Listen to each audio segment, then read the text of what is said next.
حقیقی بڑا تو وہ ہے جو اپنے ہر چھوٹے کو پہچانتا ہو اور اس کی ضروریات کا خیال رکھتا ہو۔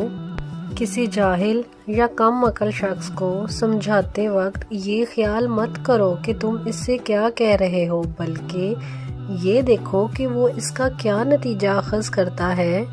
اپنی زبان کی حفاظت اس طرح کرو جس طرح اپنے ایمان کی حفاظت کی جاتی ہے۔ ایمان کی حفاظت نہ کرنے سے ایمان کے چھوٹ جانے کا خدشہ ہے، اور زبان کی حفاظت نہ کرنے سے عزیز و اقارب چھوٹ جانے کا۔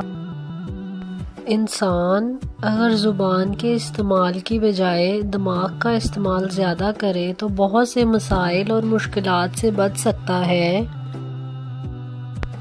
قدرت نے انسان کو اگر اچھی عقل اور شکل عطا کی ہے تو انسان کو اس کے اندر رہنا چاہیے۔ اگر وہ اس دائرے سے باہر نکلے گا تو ہر محفل و سوسائٹی سے باہر نکل جائے گا۔